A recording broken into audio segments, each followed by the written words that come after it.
Cancer आज के वक्त में एक आम सी बीमारी बनता जा रहा है। अच्छा, जैसे आपने बताया कि ये धीरे धीरे हमारी बॉडी में बनता है और धीरे धीरे इफेक्ट करके ये एकदम से फूटता है, तो बंदा आखिर पता कैसे करे कि हाँ उसके अंदर कैंसर के लक्षण पाए जा रहे हैं? सिगरेट से कैंसर होता है? अच्छा, लेकिन हमने बहुत सारे पेशेंट्स ऐसे देखे हैं जो कभी ज़िंदगी में उन्होंने कोई नशा नहीं किया, कभी ज़िंदगी में उन्होंने बीड़ी सिगरेट तंबाकू वगैरह को हाथ नहीं लगाया, लेकिन उसके बावजूद उन्होंने कैंसर हो जाता है। ये आपने बड़ा सेंसिटिव जो है वो सब्जेक्ट छेड़ा है। कैंसर बनने की असल वजह ये है, हम कैरोलीन कितनी लेते हैं, यानी कि तेल वाली चीज़ें कितनी ले रहे हैं हम लोग, वो बहुत ख़तरनाक हो गया। आज की रिसर्च ये कह रही है 3 मरतबा से ज़्यादा पकते ही तेल जो है वो कैंसर के लक्षण उसके अंदर ऑटोमेटिकली आ जाते हैं। ये हमारी बॉडी में जा कर के जो पॉजिटिव बैक्टीरिया है वो ख़त्म हो जाते हैं, नेगेटिव बैक्टीरिया बढ़ जाते हैं, और इस तरीके से ये कैंसर को पेट के अंदर लेकर के या बॉडी के अंदर लेकर के आता है। हमारे लिए ये बड़ा सेंसिटिव टॉपिक हो सकता है, और हो सकता है कि इस टॉपिक पे बात करके हम ट्रोल भी हो जाएं, लेकिन उसकी मुझे परवाह नहीं है, क्योंकि मुझे बात करनी है। आने वाली नस्ल को पता लगना चाहिए। सबसे पहली कमी जो उनके अंदर होती है, टाइमिंग की होती है। आजकल की जनरेशन में ये कमी आखिर क्यों होने लगी? अच्छा, पोर्न देखना कितना ज़्यादा नुकसान हो सकता है, लेकिन बहुत से डॉक्टर्स ये कहते हैं कि मास्टरबेट करना गलत नहीं होता। मास्टरबेट करना क्यों गलत होता है? तो क्या मास्टरबेट करने से स्पर्म काउंट कम हो जाते हैं? वाइफ के पास जाने में और मास्टरबेट करने में क्या फ़र्क है? वो वाइफ के पास जाने में संकोच करते हो या फिर शर्मिंदगी महसूस करते हो, तो उनके लिए सबसे अच्छी चीज़ क्या हो सकती है? नौजवानों को कोई समझाने वाला नहीं मिल पा रहा कि भाई सेक्स प्रॉब्लम हमारी क्यों बढ़ रही है और कैसे ख़त्म होगी। आजकल लड़के गंदी चीज़ें देख रहे हैं, हर लड़का किसी न किसी लड़की के पीछे भाग रहा है। एक रिसर्च आई थी जिसमें 70% लड़कियां ब्लू फिल्म देखती है। अब जब ये यंग जनरेशन ये सब करेंगी तो आप बताइए उनकी मर्दानी कहाँ रहेगी? अगर मैं आपके हाथ पे चाकू मारूं, आपको अच्छा लगेगा? सामने वाला बंदा अपने हाथ से अपनी मनी को बाहर फेंक रहा है निकाल के। मैं कहता हूँ मर्द खत्म हो जाता है जी, सचिया के अंदर से खत्म है। हमारे पास लोग आते हैं ऐसे ऐसे जिन्होंने 12 साल में एक रात भी ऐसी नहीं गुजारी कि जिसमें उन्हें मास्टरबेशन न किया हो। मुझे पता है कि मास्टरबेशन करना बुरी बात है। मास्टरबेशन जब वो करेगा तो उसे थोड़ा सा रिलीफ मिलेगा। कि इंसान सुबह टॉयलेट जाता है लेकिन उसका पेट साफ नहीं होता। अच्छा, ये खाने पीने का जो रूटीन है, सबसे बेस्ट रूटीन कौन सा है? टाइमिंग आप बता दीजिए। अच्छा, अगर इंसान का सुबह पेट साफ ना हो तो इसके चलते क्या कोई बड़ी बीमारी का खतरा है?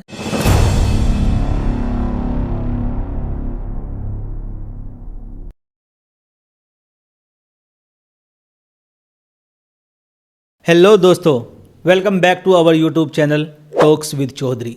दोस्तों, आज हमारे साथ एक ऐसे शख्स मौजूद हैं जिन्होंने आयुर्वेदा की दुनिया में एक बहुत बड़ा नाम बनाया, जो हकीम भी कहे जाते हैं, डॉक्टर भी कहे जाते हैं और सेक्सोलॉजिस्ट भी कहे जाते हैं। दोस्तों, हम बात कर रहे हैं आज अपने पॉडकास्ट में मिस्टर अबू हुरैरा भाई की। तो अबू हुरैरा भाई, स्वागत है आपका बहुत बहुत आज के हमारे इस पॉडकास्ट में। अस्सलाम वालेकुम। वालेकुम अस्सलाम सादिक भाई, आपने मुझे मौका दिया अपने व्यूअर्स के सामने बैठने के लिए। मैं इसके लिए आपका दिल से आपकी टीम का मोस्टली वेलकम करता हूं और आपको बहुत सारी नेक दुआओं के साथ आपसे बात करने के लिए रेडी हूं।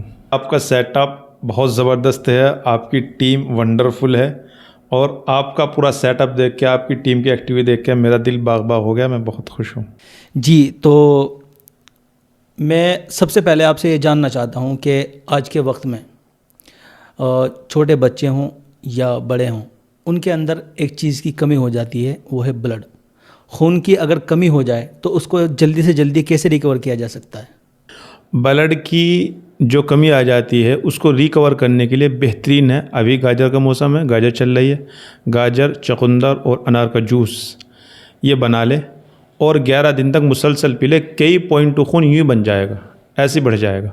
ये अच्छा, छोटे बच्चे भी ले सकते हैं इसे या सिर्फ बड़ों के लिए है ये? छोटे भी ले सकते हैं, बड़े भी ले सकते हैं, इसका जायका ही बहुत अच्छा हो जाता है। अच्छा, ब्लड की क्वांटिटी कितनी होनी चाहिए एक आदमी के अंदर? क्वांटिटी मैक्सिमम 12-14 पॉइंट तो होनी चाहिए। अच्छा, ब्लड की कमी होने की वजूहात क्या क्या होते हैं, रीज़न क्या होता है इसका? इसका रीज़न मैक्सिमम मैदे वाली चीज़ें या पैकेट वाली चीज़ें जो मार्केट में अवेलेबल्स है वो ज़्यादा दिक्कत में डालती है, जिसकी वजह से ब्लड जो है वो सही से नहीं बन पाता और वो बॉडी जो है डिस्टर्ब होनी शुरू हो जाती है। अच्छा, ब्लड कम होने के क्या क्या नुकसान होते हैं? देखो, हमारी जो नसें हैं, बॉडी है, इसमें खून दौड़ रहा है, ब्लड दौड़ता है। अभी जो ब्लड है ये अगर कम हो रहा है तो बॉडी ज़ाहिर दिक्कत करेगी, और इसकी वजह है कि हमारा खान पान ख़राब हो गया है, जिसकी वजह से ब्लड में दिक्कतें खड़ी होती है। अच्छा, जैसे आपने खान पान की बात करी, तो आज के वक्त में हमारे घरों के अंदर नेचुरल तो अब कुछ रहा ही नहीं। जैसे गांव में पहले होता था, खेत में से सरसों आती थी, सरसों में से फिर तेल निकलता था, तो वो नेचुरल होता था। तो मैं आपसे ये जानना चाहता हूँ कि आज के वक्त में जो दुकानों पे मस्टर्ड ऑयल मिलता है, सबसे बेहतरीन और सबसे अच्छा कौन सा ऑयल होता है? इसके बारे में सबसे बेहतरीन ये है कि पीली सरसों ख़रीदे, उसे कोल्हू पे लेके जाए और वहाँ से उसे निकलवाए। सबसे शानदार, सबसे प्योर तो ये है। मार्केट में बहुत सारे तेल है, लेकिन किसी पे भी यकीन और भरोसा नहीं किया जा सकता। अच्छा, अब मुझे ये बताइए कि ये जो छोटे बच्चे जो होते हैं वो दुकानों की चीज़ों पे लग जाते हैं और खाना नहीं खा पाते घर का, तो ऐसा पेरेंट्स को क्या करना चाहिए कि बच्चे खाने की तरफ दौड़े, ना कि दुकान की चीज़ों की तरफ? ये बहुत अच्छा क्वेश्चन आपने किया है। इसका शानदार और आसान आंसर ये है कि बच्चों को पैकेट वाली चीज़ों से डराएं। अब डराएं कैसे? डराएं ऐसे कि बच्चे अगर इसे खाएंगे तो पेट में लुल्लू हो जाएंगे, पेटे कीड़े हो जाएंगे, इस तरह से आप उन्हें डराएंगे। और प्लस में आप अगर हाथ में आपके पैकेट वाली कोई चीज़ है तो आप बच्चों को कहो बेटा अगर इसे खोलेंगे ना तो इसमें गंदी चीज़ निकलेगी, इसमें बेटा भूत निकलेगा। उन्हें इस तरह से जब डराएंगे, अप्रिशिएट करेंगे उन्हें मुसलसल, तो आप यकीन मानना वो इतना डर जाएगा कि ये लगेगा कि शायद ये जो पैकेट सामने है इसमें कुछ ना कुछ है। और इसके लिए ना पेरेंट्स को खुद से रेडी होना पड़ेगा। जब वो उन्हें ऐसे डराएंगे तो यकीनन वो हो जाएगा। ये बात ऐसी है जैसे पहले माएँ जो है बच्चों को लोरियाँ सुनाती थी, और जब नहीं सोता था लोरियाँ सुनते हुए तो माँ उन्हें डराती थी, बेटे भूत आ जाएगा, बेटे सांप आ जाएगा, बेटे बिलव आ जाएगा, इस तरह डराती थी। अब हमें बच्चों को खाने वाली पैकेट वाली चीज़ों के बारे में ऐसे ही डराना है, वो इंशाल्लाह कुछ दिन में उसके दिमाग में बैठ जाएगा कि शायद इसमें जानवर ही है। जो बच्चों की ग्रोथ रुक जाती है, आपने देखा होगा ये आजकल आम हो गया है कि जो नई जनरेशन जो आ रही है उनकी ग्रोथ अचानक से रुक जाती है। जब तक माँ का दूध पीते रहते हैं, जब तक सेहतमंद रहते हैं, माँ का दूध जैसे ही बंद किया उसके बाद उनकी ग्रोथ रुक जाती है। तो बच्चों की ग्रोथ के लिए सबसे बेहतरीन नुस्खा क्या है? आसान तो ये है कि माओ के दूधों में अब वो विटामिन और मिनरल्स नहीं है, क्योंकि नेचुरली चीज़ें गड़बड़ हो गई। अब बच्चे ने जैसे दूध छोड़ा तो दिक्कत आती है।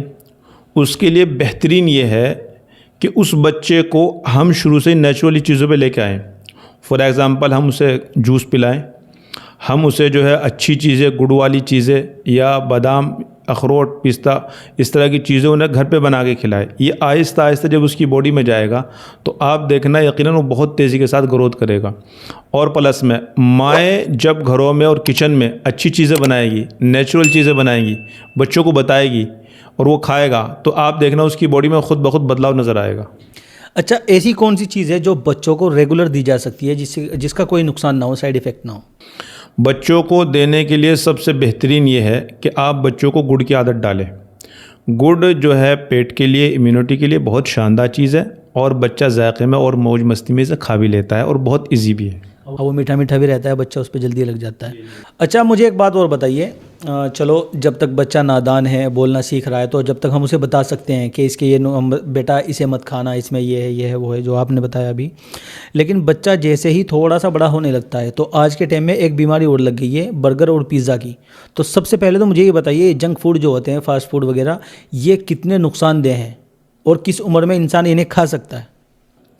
जंक फूड वाली चीज़ इस कदर ख़तरनाक है, Chinese item, pizza, burger, macaroni, cracks, ये जो इस तरह की चीज़ें चल रही है, ये इस कदर ख़तरनाक है प्यारे कि बच्चों को अगर हम समझाते हैं तो बच्चे खुद हमारी तरफ को आंखों से घूर के देखते हैं कि क्यों मना कर रहा है। जबकि सच्चाई ये है कि वो खुद अपने आप को जहन्नम में धकेल रहा है, अपने आप को बड़ी बीमारी के हवाले करने चाह रहा हो। और कहावत है कि जितना मैदा पेट में जाएगा इतना ही हॉस्पिटल हमारे घर के करीब आएगा। और ये जो आजकल बच्चे, यहाँ तक के बड़े भी, औरतें भी, इसमें बहुत ज़्यादा है।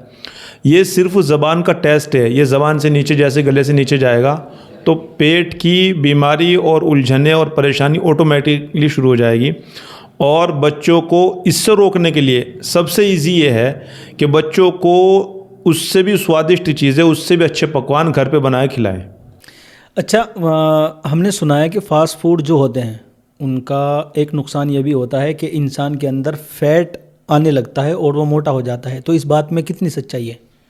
असल में मैदा जब पेट में जाता है तो हज़म जल्दी से नहीं होता। अब वो जल्दी से जब हज़म नहीं होगा तो फिर पेट के अंदर जो है ऑटोमेटिकली हमारा निज़ाम पेट का बिल्कुल ख़राब हो जाता है, जिसकी वजह से दिमाग भी भारीपन, चिड़चिड़ापन और अफारापन और दीगर उसमें दिक्कतें ऑटोमेटिकली खड़ी हो जाती है। अच्छा, जैसे फास्ट फूड वगैरह से आपने अभी जो प्रॉब्लम्स बताई कि आती हैं इंसान के अंदर, तो क्या फास्ट फूड से बड़ी बीमारियां भी बन सकती हैं? जी, मैं कई मरतबा बच्चों को समझाता भी हूँ कॉलेज में, मदरसों में जा कर के, और मैं उन्हें भी कहता हूँ कि बच्चों ये जो फास्ट फूड आप ले रहे हैं कुछ भी, वो सारा का सारा दिक्कत बनाएगा।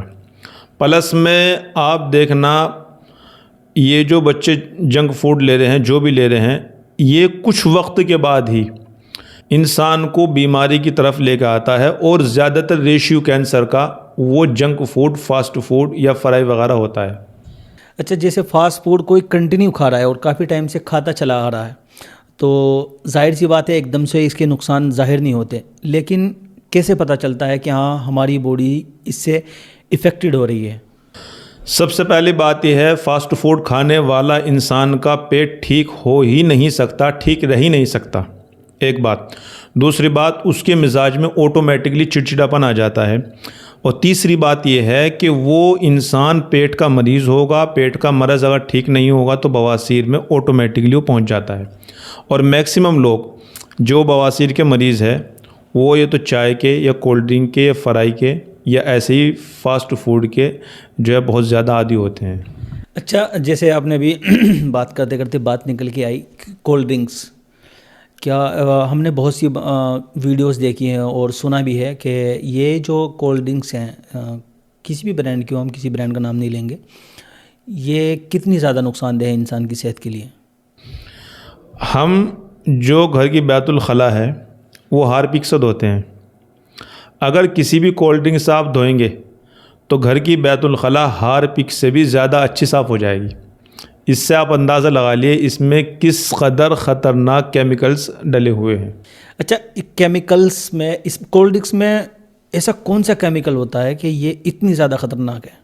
कोल्ड ड्रिंक के अंदर जो केमिकल डाला जाता है वो इस हद दर्जे ख़तरनाक है जो कि उसकी टाइमिंग को बढ़ाता है। क्योंकि कोल्ड ड्रिंक एक मरतबा जब बोतल में पैक हो गई तो वो डेट के हिसाब से एक्सपायर हो सकती है, लेकिन उसका जायका टेस्ट मैक्सिमम वही रहता है। अब उसके अंदर ऐसे केमिकल से डाले गए हैं और डाले जाते हैं जो उसकी लॉन्ग लास्टिंग को, यानी उसकी टाइमिंग को बढ़ाता है। अब वो जो उसके अंदर केमिकल डाला जा रहा है, सच में वही केमिकल जो है हमारी बॉडी के अंदर कैंसर जैसी चीज़ें लेके आता है। इतनी ज़्यादा ख़तरनाक होती है? मैंने सुना था कि कोल्ड ड्रिंक सिर्फ शुगर की वजह से ज़्यादा नुकसानदेह होती है। कोल्ड ड्रिंक तो हर एक के लिए ही ख़तरनाक है। अब आप मुझे बताइए, एक डब्बा 1 किलो का हो, उस 1 किलो के डब्बे में 2 किलो चीज़ आप कैसे डालेंगे? आपकी बात समझ में नहीं। पेट में हमने 3 रोटी खाई और हमारा पेट भर गया, लेकिन जहां हमने 1 गिलास कोल्ड ड्रिंक पी तो वहीं हम 3 रोटी और खा सकते हैं। ये इतनी तेज़ी के साथ डाइजेस्ट कैसे हो गया?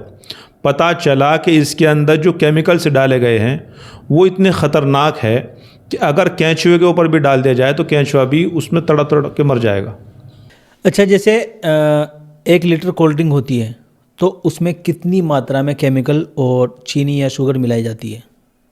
1 लीटर बोतल में 90% के करीब चीनी और केमिकल्स होते हैं। और 90% के अलावा क्या होता है? 90% के अलावा उसमें पानी होता है सिर्फ? जी। तो ये समझ लीजिए कि अगर हम कोल्ड ड्रिंक पी रहे हैं तो एक तरीके का बस केमिकल ही पी रहे हैं। 1 नंबर का केमिकल ही पिया जा रहा है। अच्छा, आज के टाइम में एक बात और आम होती जा रही है जो कि हमें पहले देखने को नहीं मिलती थी, और वो बात है कैंसर की। कैंसर आज के वक्त में एक आम सी बीमारी बनता जा रहा है, हालांकि ये बहुत बड़ी और गंभीर बीमारी है। तो कैंसर बनता कैसे है और आजकल इतना ज़्यादा आम क्यों हो गया? ये आपने बड़ा सेंसिटिव जो है वो सब्जेक्ट छेड़ा है, और मैं इस पर बहुत बोल चुका हूँ। मेरे चैनल्स पे वीडियो बहुत सारी इसके ख़िलाफ़ पड़ी है। कैंसर बनने की असल वजह ये है कि हमारा खाना पीना ख़राब हो गया। अब आप कहेंगे कैसे? हम फ्राई कितनी लेते हैं, हम कैरोलीन कितनी लेते हैं, यानी कि तेल वाली चीज़ें कितनी ले रहे हैं हम लोग।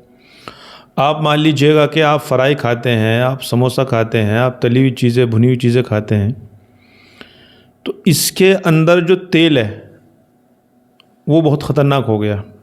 अब आप कहेंगे तेल कैसे ख़तरनाक हो गया?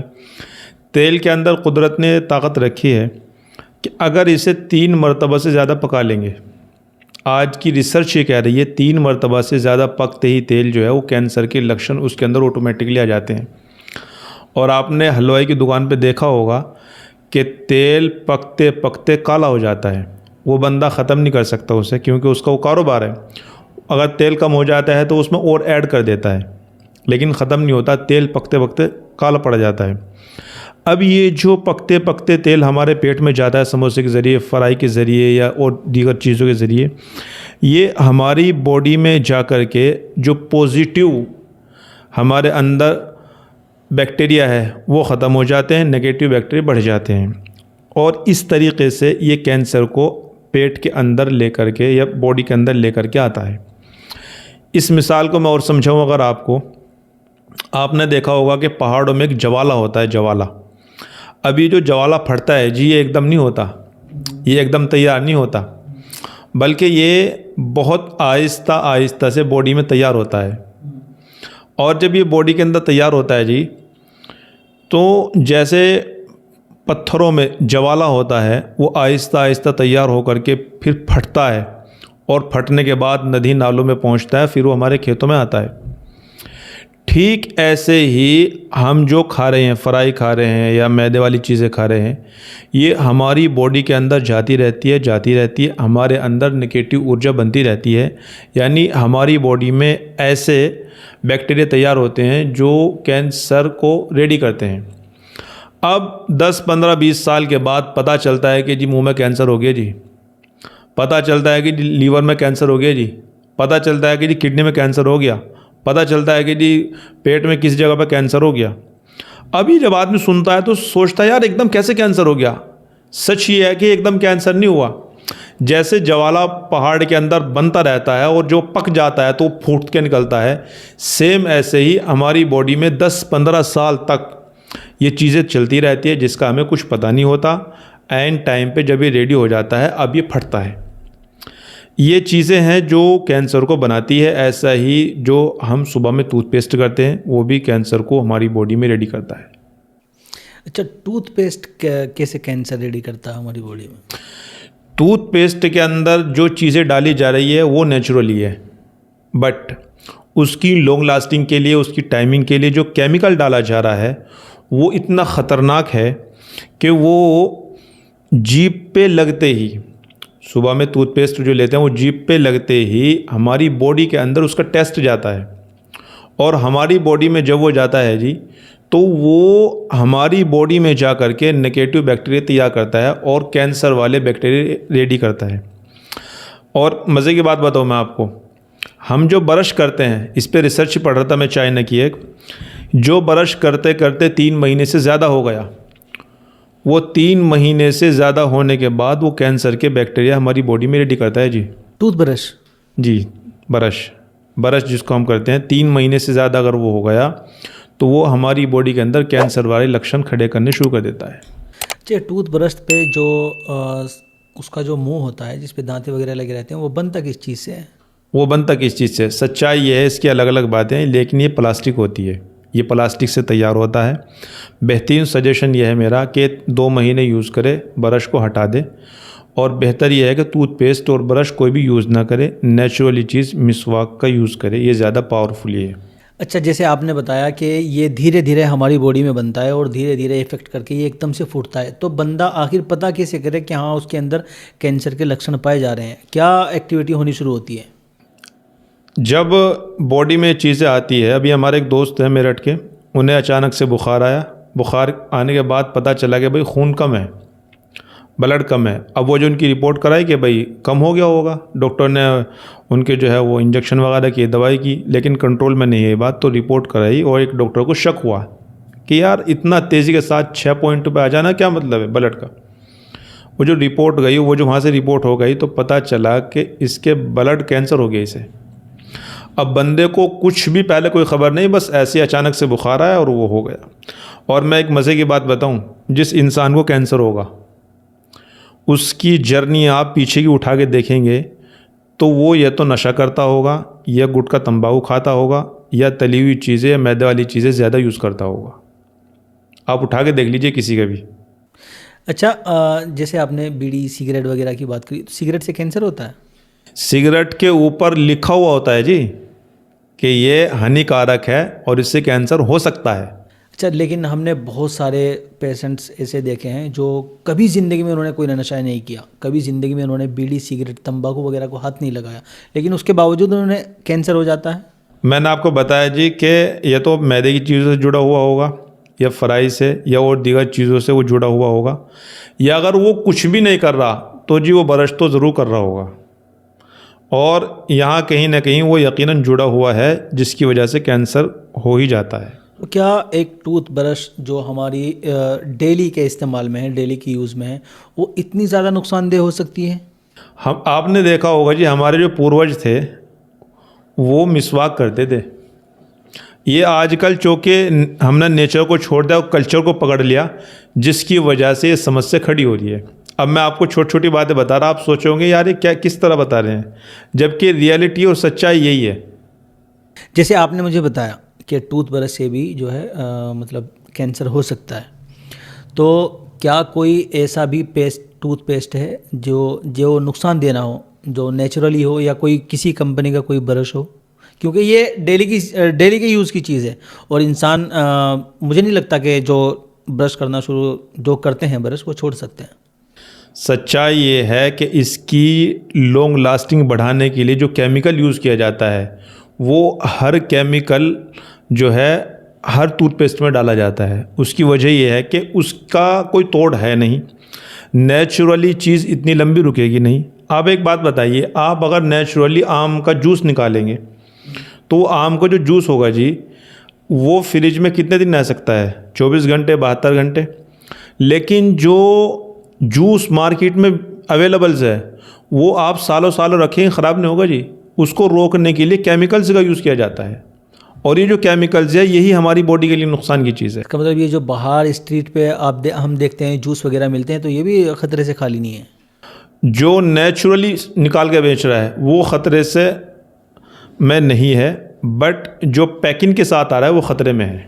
जो पैकेट में जूस जो आता है, जी जी, वो जैसे रियल जूस वगैरह भी उसी में आते हैं? जितने भी जूस आ रहे हैं पैकेट में वो सारे ख़तरे की चीज़ है, क्योंकि उनकी लॉन्ग लास्टिंग के लिए वो केमिकल से डाले जाते हैं। लेकिन बहुत से डॉक्टर्स होते हैं जो रियल जूस रिकमेंड करते हैं बच्चों को भी और बड़ों को भी। अजी वो कहते हैं और वक्ती आराम भी होता है, लेकिन सच्चाई ये है कि इसके पीछे अंधेरा ही अंधेरा है। अच्छा, आयुर्वेद में कैंसर का इलाज है? आयुर्वेद में जो कैंसर का इलाज है वो है, लेकिन इतना लोग ये तो भरोसा नहीं कर पाते, या फिर वो वहाँ पहुँच रहे होते हैं, उस स्टेज में पहुँच जाते हैं कि उसमें आयुर्वेदा फ़ौरन पकड़ नहीं कर पाता। बट आदमी अगर शुरू से एहतियात के साथ चले या पहले ही स्टेप में उसको पकड़ ले तो यकीनन कंट्रोल में आ जाता है और आ ही सकता है। अच्छा, मान लीजिए कोई पेशेंट है कैंसर का और वो पहली या दूसरी स्टेज पे है, तो आयुर्वेद में उसका कितने दिन में इलाज हो सकता है? मैं आपको बता दूँ जी, और मैंने ख़ुद इलाज किया अल्हम्दुलिल्लाह, वो लोग चले भी हैं और बहुत अच्छे से उनकी लाइफ भी चली है। कबूतर होता है जी जो जंगल वगैरह में मिलता है, हमारा कई तरह के कबूतर होते हैं, एक सफ़ेद वाला होता है, एक जंगली कबूतर। जंगली कबूतर ले लें। जंगली कबूतर का जो पोटी वाला रास्ता है वहाँ से बाल हटा दे उसके, और उस पोटी वाले रास्ते को पेशेंट के नाभि में डाल दे। आप देखना जी 10-15-20 मिनट वो रहेगा, 10-15-20 मिनट के बाद वो मर जाएगा। ऐसे ही आप मुसलसल ये काम करें, मुसलसल कंटिन्यू करें, मेरा ख़्याल है कि 100-150 कबूतर ऐसे जाएंगे, और उसके बाद आप रिपोर्ट करा के देखना, इजीबल हो जाएगा उसका जीना और उसकी लाइफ इंशाल्लाह बेहतरीन हो जाएगी। तो ये पहली और दूसरी स्टेज के लिए है या फिर आखिरी स्टेज के लिए? मैं तो कहता हूँ कि अगर किसी को हो गया इसे शुरू कर ले, अगर इससे इलाज हो गया तो हो गया, नहीं तो लिख के दे सकता हूँ कि अब वो उसका कोई इलाज नहीं है। फिर अच्छा, क्या आप मुझे बता सकते हैं कि कैंसर का इलाज अभी तक क्यों मुमकिन नहीं हो पाया? देखो जी, कैंसर की वैक्सीन के ऊपर रूस काम कर रहा है और तकरीबन उसका काम पूरा हो भी गया। लेकिन सच्चाई ये है कि कैंसर की असल दवाई अमेरिका के पास मौजूद है, बट उसने उस पे बैन किया हुआ है, क्योंकि विटामिन 70 जब बॉडी के अंदर नहीं होगा तब कैंसर होगा। इसकी डोज अमेरिका के पास है, लेकिन वो इसे पता नहीं क्या वजह है, सियासी वजह क्या है, वो इसे जो है मार्केट में नहीं लाता। विटामिन 70 ख़त्म होने से ही कैंसर होता है। अगर अमेरिका चाहे तो इसका इलाज पूरी दुनिया को दे सकता है। अच्छा, ये आपकी रिसर्च है, तहकीक है कि अमेरिका के पास वाकई इलाज है कैंसर? मैंने कैंसर के ऊपर बहुत डीपली स्टडी की है और उसके बाद मैं इस चीज़ पर पहुंचा कि अमेरिका ने जिस डोज़ को बैन किया है उसकी वजह क्या है हमें नहीं मालूम। अगर वो उसको हटा ले तो यकीनन ये बीमारी ख़त्म हो जाएगी। अच्छा, कुछ लोग ये कहते हैं कि आयुर्वेदा में इमरजेंसी इलाज नहीं किया जा सकता, तो आप इसको कैसे डिफ़ाइन करेंगे? मैंने आपको अभी कबूतर वाला बतलाया, जैसे ही पता चले अगर आप इसे कर ले यकीनन इससे हो जाएगा। और मैं आपको इसके लिए एक उदाहरण देता हूँ। आप दो मरीज़ एक ही कैटेगरी के पकड़ लें, अब आप एक को आयुर्वेदा में डाल दें, यानी एक को आप कबूतर वाला इलाज दें और एक को आप डॉक्टरों के हवाले कर दें, आप दोनों का खुद ही पता चल जाएगा कि दोनों में कौन बेहतर है। नहीं, मैंने बात करी कि आयुर्वेदा में जो इमरजेंसी जो मरीज़ होते हैं, आयुर्वेद उनमें काम करता है? बिल्कुल करता है, क्यों नहीं करता। कबूतर वाला हमने बताया ना आपको, कबूतर वाला ये है कि अगर इमरजेंसी से मेरा मतलब है कि किसी को हमें जल्दी ठीक करना है, क्योंकि आयुर्वेद में क्या होता है, आयुर्वेद धीरे धीरे। मैंने आपको क्या बताया, कबूतर वाला हर एक के लिए है। अगर कैंसर ज़्यादा होगा तो कबूतर जल्दी मरेगा, ऐसा भी होगा कबूतर 102 मिनट में ही मर जाएगा। जितना तेज़ कैंसर होगा इतनी तेज़ी के साथ कबूतर मरेगा, और जितना कबूतर मरेगा और जितनी देर में मरता जाएगा समझो इतने कैंसर के लक्षण ख़त्म होते जा रहे हैं। अच्छा, मुझे एक बात और बताइए कि एक और बीमारी है जो तेज़ी से बढ़ रही है लोगों की तरफ और उसका कहीं किसी को इलाज नहीं मिल पाता, पाइल्स। पाइल्स इंसान को कैसे होती है और आयुर्वेद में उसको कैसे ठीक किया जा सकता है? इसके लिए जी मैं आपको बता दूं, जो इंसान पेट का ध्यान नहीं रखेगा, दिन में कई मरतबा खाएगा नहीं बल्कि ठूंसेगा, या ओवर टाइम खाता फिरेगा, या बंदा मैदे वाली चीज़ें खाएगा, या बहुत ज़्यादा फ्राई लेगा, वो बंदे को पेट में गैस कब्ज़ बननी शुरू होगी। ये पहला मैसेज है उसे कि भाई इसे ठीक कर ले। अगर वो गैस कब्ज़ को ठीक नहीं कर पाता तो जी उसके अंदर और दिक्कत खड़ी हो जाएगी, पेट में ऐंठन हो जाएगी। अगर वो इसे भी ठीक कर पाता तो जी अब उसे खुश्क बवासीर होगी। अब ये खुश्क जो बवासीर होगी जी, अगर उसने ये भी ठीक न किया तो फिर उसे भगंदर हो जाएगी। उसने ये भी ठीक न किया तो फिशर हो जाएगी। उसने अगर ये भी ठीक न किया तो जी उसका मसला और ख़राब हो जाएगा। इसके लिए आसान ये है कि हम अपने खाने की टाइम टेबल को बेहतर कर लें और प्लस में हम जो है वो नेचुरली चीज़ें खानी शुरू करते हैं। और इसके लिए मैं ख़ुद एक बहुत शानदार पाउडर बनाता हूँ, बहुत बेहतरीन, पहले ही खुराक से और एक हफ़्ते की दवाई से बहुत रिलीफ उसे मिल भी जाता है। अच्छा, तो आप ये कह रहे हैं कि जो पाइल्स की जो शुरुआत होती है वो हमारे पेट से होती है, पेट के अंदर जो हमारी पेट के अंदर बीमारी होती है उसी से होती है, तो उसका कोई आपका आजमाया हुआ या बनाया हुआ कोई नुस्खा हाँ, जिसे इस्तेमाल कर सकते हैं हमारे व्यूवर्स? बिल्कुल, उसके लिए बेहतरीन बता दूं मैं आपको। अजवाइन ले लें, एक चम्मच अजवाइन को 2 कप पानी में डाल के हल्की आंच पे पका लें और दिन में 3 टाइम इसे ले लें, जड़ से ख़त्म हो जाएगी बवासीर, कैसी भी हो, कितनी भी पुरानी हो। मैं कह रहा हूँ 20 साल पुरानी होगी वो उसे भी रिलीफ मिल जाएगा। कितने दिन करना है?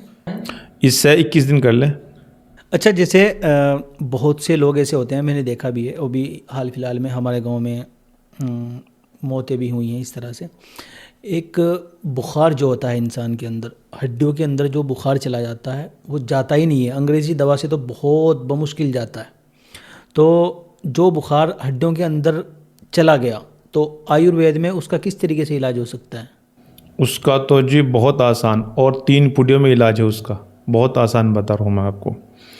आप मार्केट से उस्तखुद्दूस ले लें, थोड़ी सी मुलेठी ले लें, थोड़ी सी ले लें आप उसकी कच्ची हल्दी, और थोड़ी सी उसमें आप डाल लेंगे जी अजवाइन, बस ये 3-3 ग्राम ले लें आप, और इसे आप 2 गिलास पानी में डाल करके पका लें।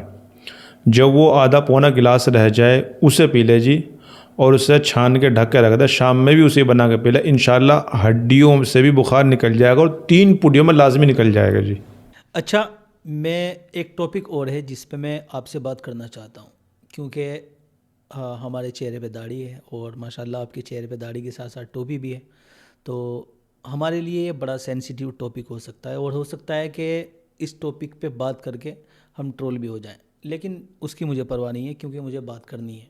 आज के वक्त में इंसान जो मर्द हजरात होते हैं, सबसे पहली कमी जो उनके अंदर होती है टाइमिंग की होती है। तो मुझे आप ये बताइए कि आजकल की जनरेशन में ये कमी आखिर क्यों होने लगी? ये सेंसिटिव तो यकीनन है, लेकिन नौजवानों की दिलों की धड़कन है। नौजवानों को कोई समझाने वाला नहीं मिल पा रहा कि भाई सेक्स प्रॉब्लम हमारी क्यों बढ़ रही है और कैसे ख़त्म होगी। सबसे पहली बात तो देखो जी ये है कि आजकल लड़के गंदी चीज़ें देख रहे हैं। मैं साफ बोलूँगा, हर लड़का किसी न किसी लड़की के पीछे भाग रहा है। हर लड़के लड़की के दिल दिमाग में कुछ ना कुछ चल रहा है। गंदे ख़यालात की वजह से और गंदी चीज़ें देखने की वजह से ब्लू फिल्म वगैरह लड़के लड़की देखते हैं। और मैं आपकी बात रोक के एक बात कहूँ, एक रिसर्च आई थी जिसमें 70% लड़कियाँ ब्लू फिल्म देखती है, जबकि 30% लड़के देखते हैं। और हैरत वाली बात इसमें यह है कि हम लड़कियों को सोचते हैं कि ये नहीं देखती होगी, जबकि वो लड़कों से भी आगे निकल गई। अब जब ये यंग जनरेशन ये सब करेंगी तो आप बताइए उनकी मर्दानगी कहाँ रहेगी? उनकी मर्दानगी तो ज़ाहिर ख़त्म और ख़राबी होगी। अच्छा, पॉर्न देखना कितना ज़्यादा नुकसान हो सकता है? पॉर्न देखना इतना ख़तरनाक है, ज़ाहिर है जो आदमी पॉर्न देखेगा वो हाथ का यूज़ करेगा। 100 मरतबा आदमी अपनी वाइफ से मिल ले, उसके बराबर है कि वो 1 मरतबा हाथ का इस्तेमाल कर ले, इतना ख़तरनाक है। लेकिन बहुत से डॉक्टर्स ये कहते हैं कि मास्टरबेट करना गलत नहीं होता। जो ये बात कह रहे हैं ना, वो सारे के सारे डॉक्टर जो है तमिलनाडु, केरला और बेंगलोर साइड के हैं और वो गलत दिशा पे लोगों को लेके जा रहे हैं। मास्टरबेट करना क्यों गलत होता है? गलत इसलिए होता है क्योंकि एक तो ये इंग्लिश थॉट है, दूसरी बात यह है कि हम अपनी एनर्जी को अपने हाथों से नष्ट कर रहे हैं। अगर मैं आपके हाथ पे चाकू मारूं, आपको अच्छा लगेगा? नहीं, मुझे बिल्कुल अच्छा नहीं लगेगा। लेकिन सामने वाला बंदा अपने हाथ से अपनी मनी को बाहर फेंक रहा है निकाल के। अच्छा, तो क्या मास्टरबेट करने से स्पर्म काउंट कम हो जाते हैं? मैं कहता हूँ मर्द ख़त्म हो जाता है जी। हम देखते हैं यंग लड़का अच्छा खासा खूबसूरत सा चेहरा उसका नज़र आता है, अच्छी जवानी, लेकिन सचिया के अंदर से ख़त्म है। हमारे पास लोग आते हैं ऐसे ऐसे। इसको अच्छे से डिफ़ाइन करेंगे आप? इसको अच्छे से मैं अगर डिफ़ाइन करूँ तो मैं ये कहूँगा कि लड़का अच्छा खासा देखने में लग रहा है, लेकिन जब वो बताता है तो बताता है बताना मत किसी को। हम उसे तसल्ली देते हैं, भाई तेरी बात ऐसी है जैसे तूने डब्बे में डाल दी हो और ऊपर से ढक्कन लगा दिया हो।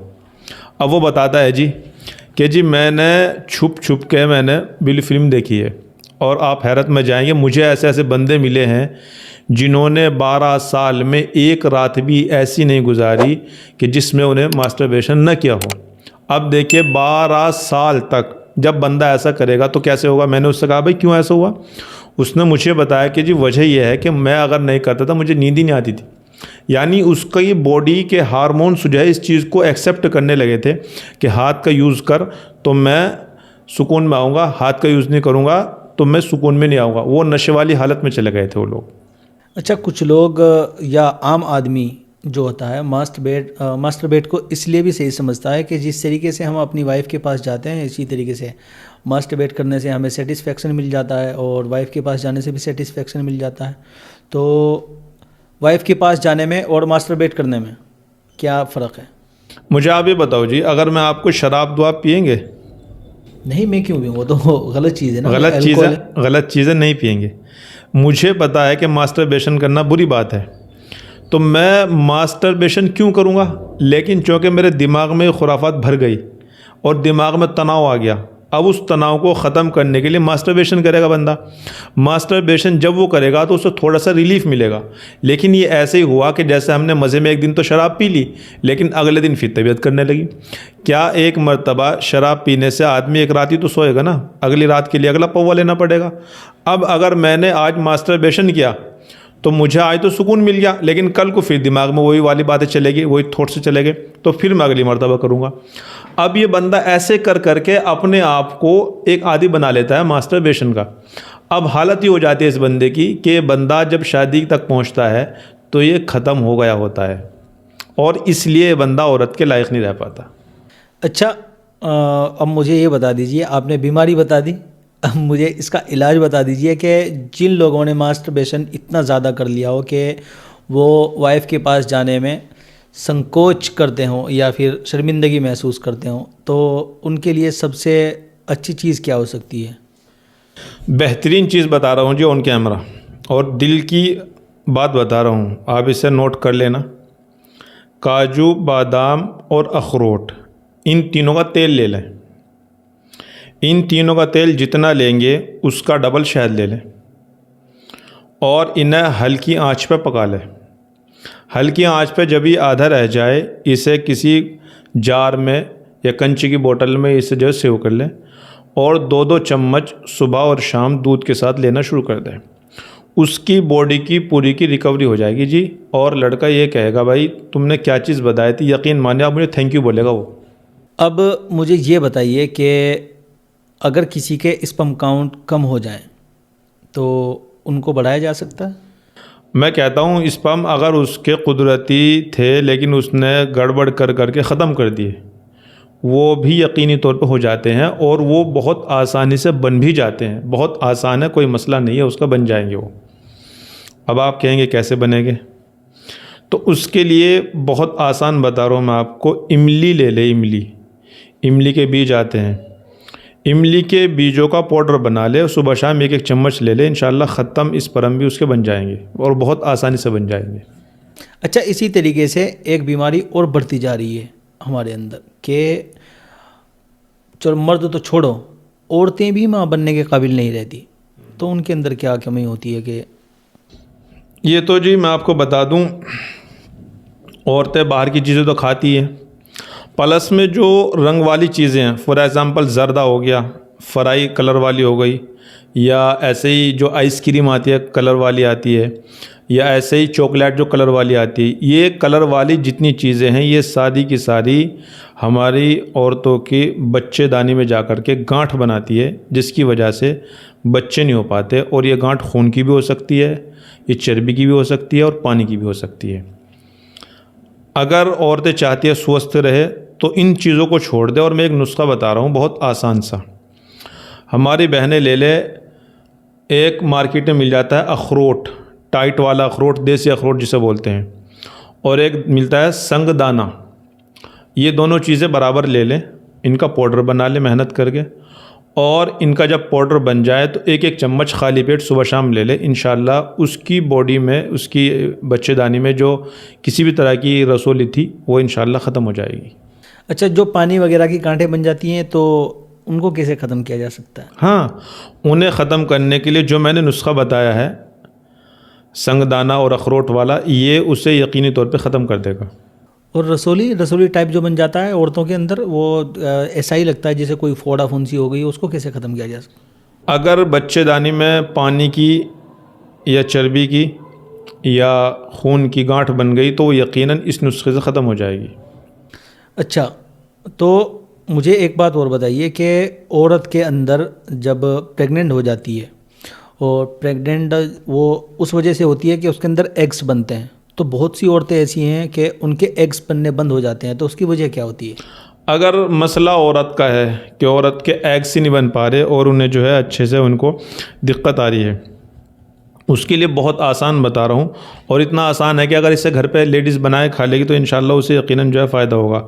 एक चीज़ मिलती है मार्केट में, असगंध को का पाउडर बना ले, और असगंध का जब पाउडर बन जाएगा तो अब इस पाउडर को वो सुबह शाम ले, और इसमें याद रखे कि जब उसकी एमसी से वो फारिग हुई हो, 7 दिन तक मुसलसल असगंध को लेना है पाउडर बना करके, और 7 दिन के बाद फिर 3 दिन तक मुसलसल सोबत करनी है, इंशाल्लाह उसकी औलाद हो जाएगी। अच्छा, इसी के चलते मैं जानना चाहता हूँ कि हमने आपकी वीडियोस में भी देखा है, आप बताते रहते हैं जिरियान क्या है, इसको डिफ़ाइन कीजिए सर। जिरियान तो जी आज की यंग जनरेशन में बहुत ज़्यादा है। जिरियान है क्या? पेशाब करेगा बंदा और सफ़ेद सफ़ेद धात के कतरे आने शुरू हो जाएंगे। कई मरतबा इंसान जो है वो दिमाग में तसव्वुर आए और अंदर से लेसेदार पानी निकलना शुरू हो गया जी, ये जिरियान है। अब कई मरतबा एक इंसान पोटी के लिए बैतुल में बैठा, ज़ोर मार रहा, अब ज़ोर लगाने से निकलनी चाहिए, पोटी निकल जाते हैं उसके ख़तरे, ये जिरियान है जी।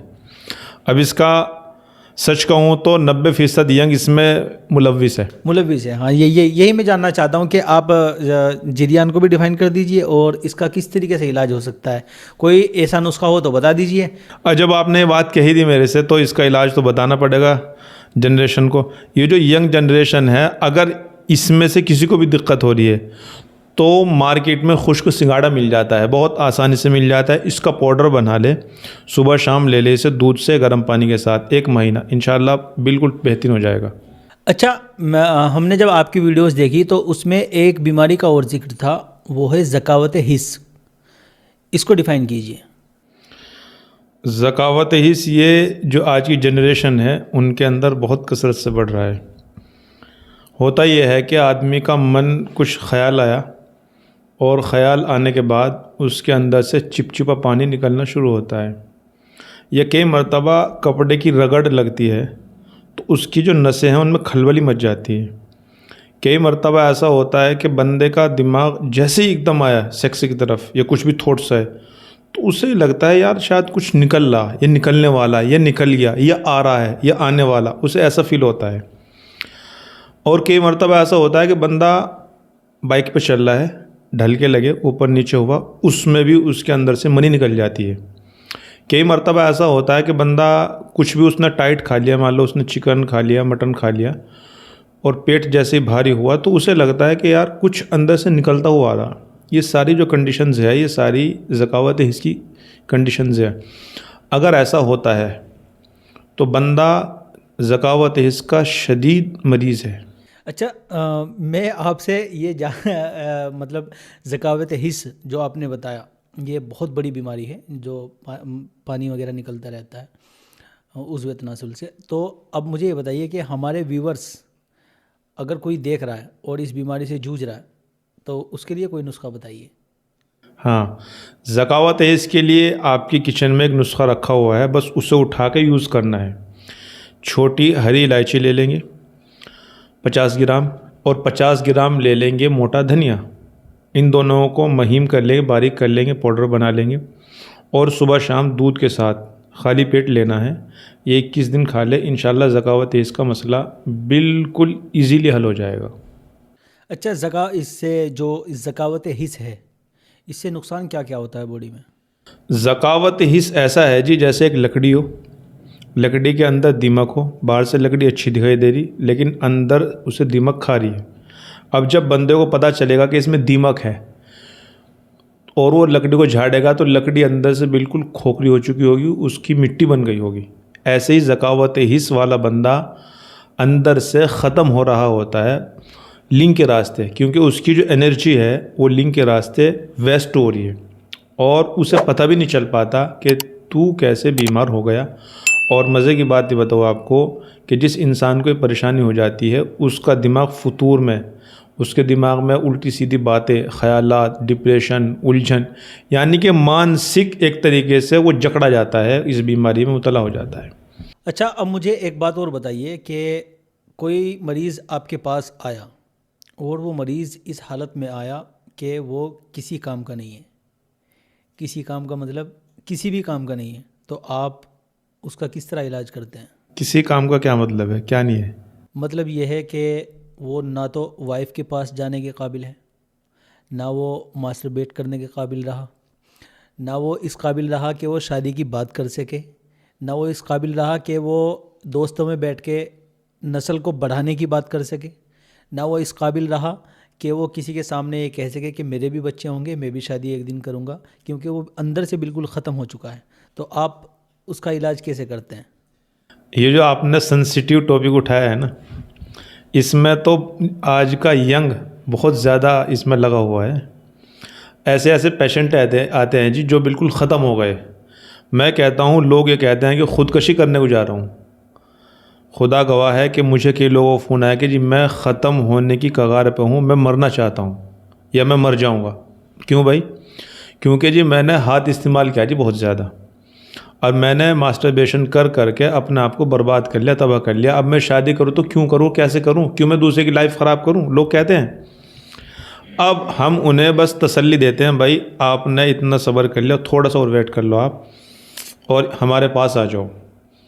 जब बंदा हमारे पास पहुंचता है जी, हम उसे सबसे पहले मोटिवेट करते हैं। हम उसे और बहुत ख़तरनाक वाले वाक़यात सुना के उसे हम जो है अच्छे से उसे मोटिफाई करते हैं और अच्छी आगे के फ्यूचर हम उसे बताते हैं। जब बंदा मोटिवेट हो जाता है और उसे उम्मीद लगती है कि हाँ यहाँ से मुझे इलाज मिल जाएगा, फिर हम बंदे को, हमारा एक कोर्स है पट्टी वाला, हम पट्टी करते हैं बंदे को और प्लस में हम उसे माजून और लगाने के तेल, दवाई, कैप्सूल देते हैं। बंदा अगर इस कोर्स को ले लेता है तो वो बंदा यकीनी तौर पे जो है उसकी रिकवरी 100% हो जाती है। अच्छा, अब ये बताइए कि क्या पेनिस का साइज़ इंक्रीज़ हो सकता है? देखो, सच्ची बात यह है कि ये चीज़ें नस्ली है। अगर नस्ल में लंबे कद वाले लोग हैं या नस्लों का पीछे से लिंग लंबा होता हुआ आ रहा है, ये कुदरती चीज़ है, तो यकीनन हर बंदे का ऐसे ही होगा। लेकिन कई मरतबा हमने ये भी देखा है, बंदे का पेनिस जो है ठीक ठाक था, लेकिन उसने क्या किया, उसने गंदे काम कर करके, मास्टरबेशन कर करके उसने अपने आप को बर्बाद कर लिया। अब ऐसे बंदे अगर कोई भी है, उसके लिए बहुत आसान नुस्खा बताता हूँ मैं आपको, बहुत ही ईजी। हमें बड़ी पीपल लेनी है, बड़ी पीपल का पाउडर बना लेंगे और पाउडर बनाने के बाद उसको जो है अच्छे शहद में मिला लेंगे। अब बस हमें उसको अपने लिंग पे लेप करना है 1 से सवा घंटा और उसके बाद उसे 2 लोटे गर्म पानी डाल देंगे। बस 40 दिन यूज़ कर लें, इंशाल्लाह उसका जो लिंग होगा उसमें लंबाई और मोटाई की ग्रोथ उसे खुद नज़र आ जाएगी। तो क्या सच में साइज़ इंक्रीज़ हो भी सकता है या फिर ये सिर्फ एक बनी बनाई बात है? मैं कहता हूँ अगर ख़ानदानी बंदा, उसका लिंग ख़ानदानी छोटा है तो मुश्किल है, लेकिन अगर मास्टरबेशन करके ख़त्म हुआ है तो यकीनन रिकवरी हो जाएगी। जब मास्टरबेशन करने से छोटा हो जाता है साइज़? छोटा भी हो जाता है, पतला भी हो जाता है, टेढ़ा भी हो जाता है और उसका सॉल्यूशन यही है जो मैंने आपको नुस्खा बताया है। अच्छा, अब मुझे एक बात और बताइए। सबसे पहले तो मुझे ये बताइए कि अगर साइज़ छोटा है तो साइज़ कितना रहना चाहिए जिससे सेक्स करने में आसानी हो और वो औलाद पैदा कर सके? 4.5 इंच के करीब अगर है तो यकीनन उसको औलाद मिल जाएगी, ये निज़ाम खुदाबंदी है। 4.5 इंच से अगर कम है, अब उसे अपने ऊपर गौर फ़िक्र करने की ज़रूरत है। तो जैसे आपने बताया अभी कि अगर कुदरती तौर पे छोटा होगा तो वो बड़ा हो ही नहीं सकता, यानी कि जिनका कुदरती तौर पे 4.5 इंच से कम है तो क्या इम्पॉसिबल है औलाद होना? अगर बंदे का एक्चुअल में, जी मैं आपको बात बता दूं, जो बच्चेदानी होती है ना और जो लिंग होता है वो 4.5 इंच के आसपास अगर है तो बच्चेदानी तक मनी पहुंचने के चांसेस ज़्यादा होते हैं, बट कम है तो बहुत मुश्किल हो जाता है। उसके लिए या तो बंदा कोई तेल ले ले जिससे पैनिक बढ़ जाए, बढ़ भी सकता है, ऐसा नहीं है कि नहीं बढ़ सकता, बट मनी को अगर वो गाढ़ी कर लेगा बंदा तो यकीनन उसको भी औलाद हो सकती है। अच्छा, मनी बहुत से लोग समझ नहीं पाएंगे। मैं स्पर्म को अगर हमें गाढ़ा करना है तो उसके लिए कोई नुस्खा बताइए। स्पर्म के लिए, स्पर्म को और बेहतर करने के लिए और बढ़ाने के लिए सबसे बेहतरीन तरीका ये है कि हम जो है बादाम ले लें और बादाम को किसी पत्थर पे शहद लगा के उस पर रगड़ लें और शहद और बादाम रगड़ के जो चटनी सी बन जाएगी उसे सुबह शाम चाटनी शुरू कर दें, बस आसान हो जाएगा। उसके लिए स्पर्म भी बढ़ जाएंगे और उसको औलाद भी मिल जाएगी। अच्छा, मेरा आखिरी सवाल एक और ये है, जैसे हमने अभी बात करी कि जो प्रॉब्लम्स हो जाती हैं वो मास्टरबेशन करके हुई हों या फिर कुदरती तौर पे हुई हों या फिर बचपन में कोई कमज़ोरी रह गई हो, तो जो बंदा बिल्कुल गया काम से ख़त्म हो गया हो, यानी कि वो किसी काबिल नाकारा बिल्कुल हो गया हो वो इस हिसाब से, तो वो कहाँ जा सकता है और किस तरीके से उसका इलाज मुमकिन है? मतलब आप ये कह रहे हैं कि लिंग ख़त्म हो गया उसका, वो क्या करे? वो क्या करें? अगर ऐसा बंदा है उसके लिए मैं बहुत आसान नुस्खा बताता हूँ। मार्केट से कैंचो मिल जाएंगे, 30 ग्राम केंचुए ले लें और 100 ग्राम ले लें तिल का तेल। तिल के तेल में केंचुओं को डाल के पका दे बढ़िया से। जब वो जल जाए, राख बन जाए, उसे छान ले और उसे अपने लिंग पे लगाना शुरू कर दे। बस 40 दिन यूज़ कर ले बंदा, उसका लिंग का जितना भी इश्यूज़ था सारा दूर हो जाएगा। अच्छा, मेरे जहन में एक और सवाल आ गया कि चलो ये तो वो सब बातें हो गई जिनके अंदर प्रॉब्लम्स हैं। अगर किसी के अंदर प्रॉब्लम्स नहीं है और वो लंबे टाइम तक जवान रहना चाहता है, तो उसके लिए आप क्या रिकमेंड करेंगे? उसके लिए बेहतरीन ये है, फ़िलहाल सर्दी चल रही है, जो वो दूध पीता है उसमें अच्छी वाली ज़ाफ़रान डाल के पीना शुरू कर दे और वो पहले ही दिन से अपनी बॉडी के अंदर ऐसी एनर्जी देखेगा कि वो हैरत में जाएगा। और अगर बंदा 40 दिन पी ले ज़ाफ़रान का दूध या चाय, तो उसके गाल लाल हो जाएंगे, बाल काले हो जाएंगे और बंदे की एनर्जी कुछ अलग ही नज़र आएगी और सेक्सुअली उसके अंदर कुदरती तूफ़ान दौड़ेगा। अच्छा, हमारे पास एक भाई का सवाल आया था जब मैंने उन्हें बताया कि आपका इंटरव्यू होगा और आप आयुर्वेद में जानकारी रखते हैं, तो उन्होंने ये बताया था कि वो बहुत ज़्यादा परेशान हैं। वो एक तो सिगरेट बहुत ज़्यादा पीते हैं और सिगरेट के साथ साथ वो अल्कोहल भी लेते हैं, तो उसको छोड़ने के लिए वो क्या कर सकते हैं? बहुत सारे यंग लड़के मिलते हैं जो नशा करते हैं, गांजे का, चरस का, अफीम का, या बहुत सारे लोग बीड़ी पीते हैं, सिगरेट, नशा, शराब या और भी चीज़ें लेते हैं, नशे की इंजेक्शन लेते हैं, टेबलेट्स लेते हैं। उन सब का एक ही इलाज है और एक ही इलाज ऐसा है कि ज़बरदस्त रहेगा। रोज़ाना 7 सेब उबाल लें और उन उबले हुए सेब को दिन में 7 मरतबा ले ले एक करके। ये काम 11 दिन कर ले, यकीनी तौर पे उनके अंदर जो नशे का, बीड़ी सिगरेट के जो बैक्टीरिया है, कीटाणुज है, वो सारे मर जाएंगे और उसकी बॉडी बिल्कुल एक्टिव हो जाएगी और उसकी 100% रिकवरी यकीन हो जाएगी।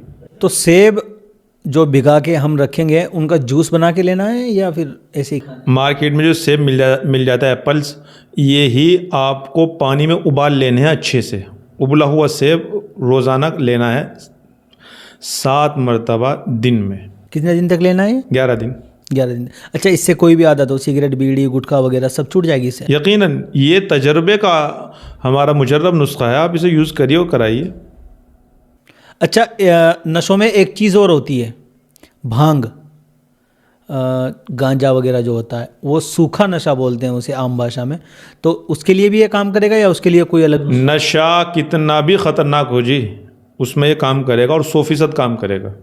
अच्छा, मुझे एक बात और बताइए कि आज के वक्त में, चलो पहले तो हम देखते थे कि बूढ़े या उम्र हो गई और वो उम्र निकल गई उनकी, तो उनके जोड़ों में दर्द रहने लगता था, लेकिन आजकल ये प्रॉब्लम नौजवानों के साथ भी लग गई है। तो कितनी उम्र है, मिसाल के तौर पर एक 25-30 साल का नौजवान है और उसके जोड़ों में दर्द रहने लगता है, तो वो किस प्रॉब्लम में है? आप कह रहे हैं कि जोड़ों में दर्द क्यों हो रहा? सच्चाई ये है कि जोड़ों के दर्द की वजह उम्र नहीं है। जोड़ों के दर्द की वजह हमारी बॉडी में कैल्शियम का ख़त्म होना है, आयरन का ख़त्म होना है, प्रोटीन का ख़त्म होना है और फास्फोरस, कार्बोहाइड्रेट्स जब ये ख़त्म हो जाएंगे तो ऑटोमेटिकली बॉडी में पेन होना शुरू हो जाएगा। और अब ये जो पेन होगा, इसके लिए लेडीज़ जेंट्स उम्र की कुछ भी हद नहीं है, कभी भी शुरू हो सकता है। उसके लिए बेहतर ये है कि अपनी बॉडी को मेंटेन करके रखें ताकि दर्द वगैरह ना हो। अच्छा, तो उसके लिए कोई नुस्खा बताएंगे आप हमारे व्यूवर्स को? सच्ची बात यह है कि अगर बंदा हरी सब्ज़ी खा ले, आजकल पालक खूब मार्केट में है, आजकल शलजम, मूली मार्केट में खूब है, गाजर, चुकंदर, सलाद वगैरह बहुत है। अगर बंदा ये अपने खाने में ऐड कर ले तो यकीनन उसे जो है दोबारा ज़रूरत ही नहीं पड़ेगी, इसी से उसकी रिकवरी हो जाएगी। अच्छा, पेन से याद आया, एक दर्द और मशहूर है हमारे इलाके में, वो है बाह का दर्द। क्या वाकई में हिंदुस्तान के अंदर बाह के दर्द की बीमारी मौजूद है, और अगर मौजूद है तो इसका इलाज क्या है? ये जो आपने बताया है, इसका मसला बहुत आसानी से हल हो सकता है। इसमें एक फास्फोरस नाम का एक तेल मार्केट में मिल जाता है। ये जो फास्फोरस तेल है बड़ा ख़तरनाक होता है। बॉडी पे जैसे ही लगेगा, जिस जगह भी लगेगा, वहीं के दर्दों को अगले कुछ मिनटों में ही दूर कर देगा। अगर बंदा ऐसा है जिसको 10, 15, 20 साल से दर्द है, तो हफ्ता 10 दिन यूज़ कर ले फास्फोरस ऑयल को, इंशाल्लाह इससे बेहतरीन हो जाएगा वो। अच्छा, एक और चीज़ के बारे में मुझे पूछना था। जो औरतें हैं, वुमेंस, वो एक दर्द से और जूझती हैं। आमतौर से तो वो दर्द नहीं होता, लेकिन ये है कि अगर किसी के अंदर कोई बीमारी आ जाए तो वो दर्द होने लगता है। जैसे पीरियड आते हैं तो पीरियड से पहले बहुत ज़्यादा दर्द होता है और पीरियड के बाद भी बहुत ज़्यादा दर्द होता है। तो वो किस बीमारी में है और उसका इलाज कैसे हो सकता है? जिन लेडीज़ को पीरियड्स से पहले दर्द होना शुरू होता है और उसकी वजह असल तो उनकी कमज़ोरी है, खून की कम होना है, वो अगर पीरियड्स से 3 या 5 दिन पहले गाजर, चुकंदर, अनार का जूस पीना शुरू कर देगी तो यकीनन उनके दर्द भी नहीं होगा। बट फिर भी दर्द होता है तो उसका आसान ये है कि पानी को हॉट कर ले, गर्म कर ले, उसे बोतल में डाल करके जो नाभि है यहाँ पे उसे रख ले, तो उससे उसका जो दर्द का मसला होता है वो उसे रिलीफ देना शुरू कर देगा। अच्छा, एक बीमारी और आ गई है हमारे नौजवानों के अंदर, बल्कि अब तो बच्चे बच्चे के अंदर ये पाई जाती है कि जो सर के या दाढ़ी के बाल होते हैं वो बहुत ज़्यादा जल्दी वाइट होने शुरू हो गए हैं। तो इसका कोई इलाज है? इसके 2 बातें हैं। जिन बच्चों के, लेडीज़ के, जेंट्स के बाल वाइट होने शुरू हो गए, असल में बाल वाइट होने की बहुत सारी वजूहात हैं। नंबर 1, यह तो हमारा इलाका प्रदूषित होगा, AQI जो है हमारे इलाके का बढ़ा हुआ होगा। दूसरे, बंदा धूल मिट्टी में ज़्यादा रहता होगा, या वो बहुत ज़्यादा जो है वो धूप में रहता होगा, या वो खाने में ज़्यादा चाइनीज़ आइटम्स यूज़ करता होगा, या वो चीज़ें लेता होगा जो फ्रिज की रखी हुई है, मान लो ठंडा पानी, ठंडी कोल्ड ड्रिंक्स, ठंडी खीर, ठंडा सलाद, ठंडे फ्रूट्स। ये सारी वो चीज़ें हैं जो हमारे बालों को बहुत तेज़ी के साथ सफ़ेद करती है। नहीं, मैं बहुत सारे नौजवान में देखता हूँ जो कि अभी तक बालिग भी नहीं होते, 18 साल से कम होते हैं, उनके भी मैं बहुत ज़्यादा देख रहा हूँ कि आजकल बाल सफ़ेद हो जा रहे हैं। वो नौजवान आप देख लेना, वो बच्चे देख लेना आप, वो यकीनन पैकेट वाली चीज़ों पे लगे हुए होंगे, या जो ठेली पे चाउमीन, पिज़्ज़ा, बर्गर बेच रहे हैं वहाँ पे आपको खड़े हुए मिल जाएंगे। अच्छा, अगर एक मर्तबा बाल वाइट हो गए उम्र से पहले, 30, 35, 40 साल से पहले, तो क्या वो दोबारा काले हो सकते हैं? दोबारा काला होना तो इतना इजी नहीं है, बट उसके लिए काली हेड मार्केट में मिल जाती है। बंदा अगर काली हेड अपनी रोज़ लाइफ में ले ले तो उसके जो वाइट बाल है वो यकीनन आहिस्ता आहिस्ता जो है कन्वर्ट होने शुरू हो जाएंगे ब्लैक में। लेकिन चूँकि लोगों के अंदर इतना पेशेंस नहीं है और उन्हें फ़ौरन उसका रिकवरी चाहिए होती है, तो उसके लिए बेहतरीन ये है, एक तेल मैं आपको बता दूं, वो बना ले और उसे यूज़ कर ले, उससे इंशाल्लाह रिलीफ मिल जाएगा।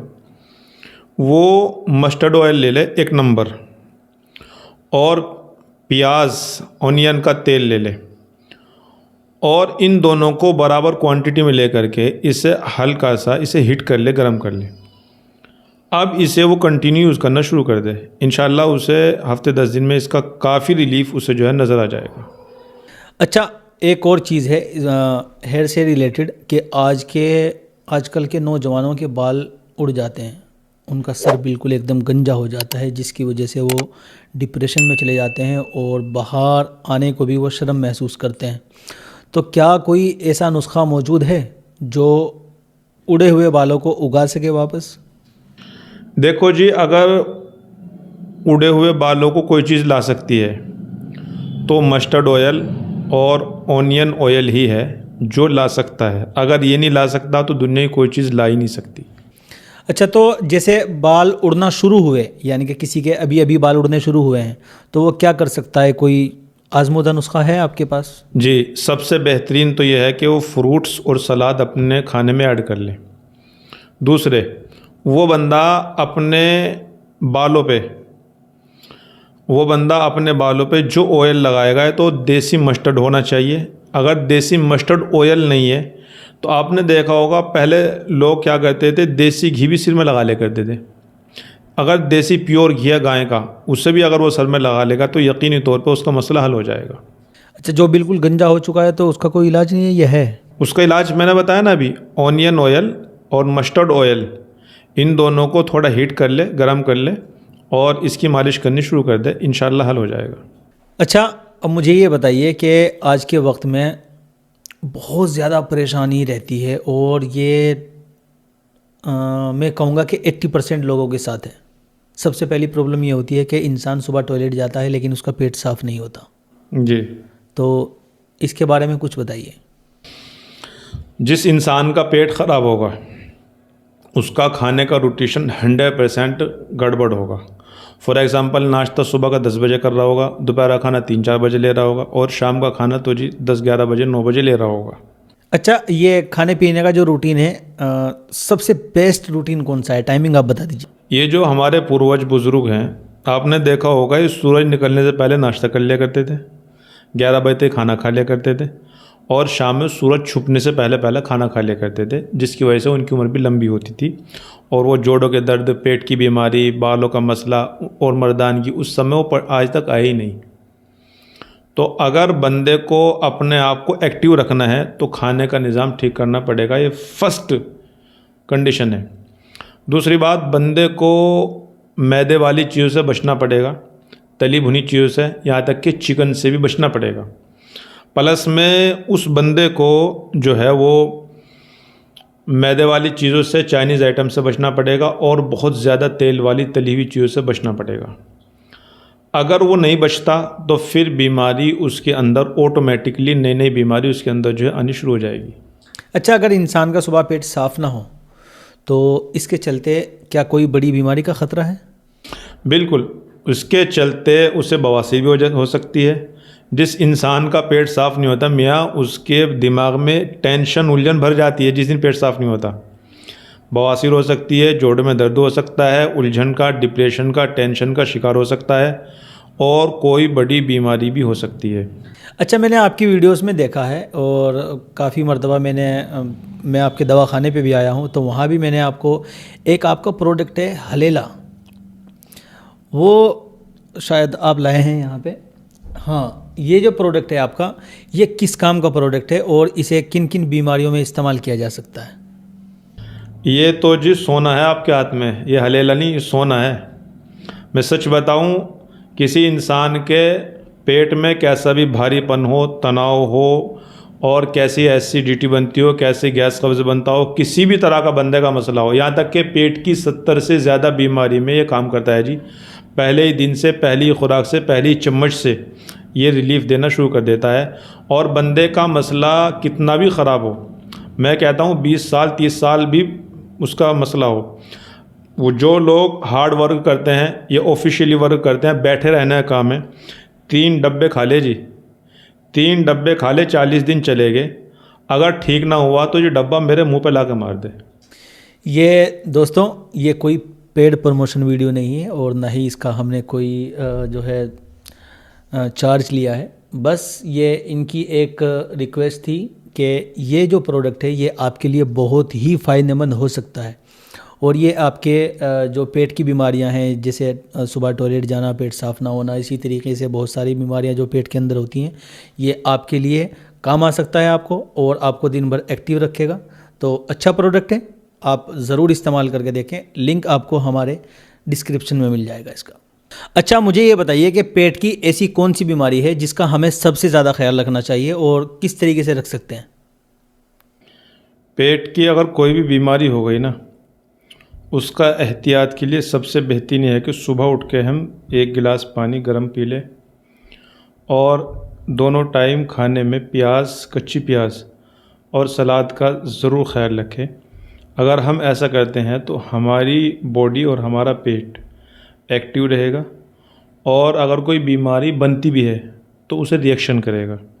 प्लस में कच्ची प्याज का ये फ़ायदा होता है कि कच्ची प्याज जो है वो हमारी बॉडी के अंदर जो नेगेटिव टॉक्सिन है या नेगेटिव ब्लड है तो वो उस सब को जो है बेहतर करने में मदद करता है, यानी कि एक तरीके से पूरी बॉडी को जो है वो कवर करता है। अच्छा अबू हुरैरा भाई, बहुत सारे सवाल हो गए और माशाल्लाह काफ़ी अच्छी तरीके से आपने जवाब दिया और काफ़ी सारे नुस्खे भी बताए। उम्मीद है कि ये वीडियो हमारे व्यूवर्स के लिए बेनिफिटेबल साबित होगी। तो अब मैं ये चाहता हूँ कि आप अपनी तरफ से कोई एक ऐसा रूटीन या कोई नुस्खा हमारे व्यूवर्स के लिए बता दें जिससे वो दिन भर एक्टिव रहें और तरोताज़ा रहें और उनके लिए फ़ायदेमंद साबित हो, और मैं ये समझूंगा कि ये इनके लिए प्लस पॉइंट और एक बोनस होगा। सुबह में जब सो के उठे तो कोशिश करेगा थोड़ा सा वार्म वाटर ले लें, गर्म पानी पी ले थोड़ा सा। दोपहर के खाने के बाद थोड़ी सी चीनी और सौंफ ज़रूर ले लें। शाम में खाने के बाद थोड़ा सा गुड़ ज़रूर ले लें। आप इसके बेनिफिट्स, इसका फ़ायदा आप ख़ुद देखेंगे और आप मुझे ख़ुद थैंक्स बोलेंगे। शुक्रिया बहुत बहुत। उम्मीद है कि आपको हमसे बात करके और हमें आपसे बात करके बहुत मज़ा आया, और इंशाल्लाह ये वीडियो व्यूवर्स के लिए और जिन जिन लोगों तक पहुंचेगी बहुत ज़्यादा फ़ायदेमंद होगी। और अगर आप यहाँ तक आ गए हैं तो मेरी आपसे रिक्वेस्ट है कि हमारे चैनल को सब्सक्राइब कर लें, लाइक कर दें और एक प्यारा सा अच्छा सा कमेंट करके जाना। और मिलते हैं इंशाल्लाह अगले पॉडकास्ट में अगली शख्सियत के साथ, नई बात के साथ।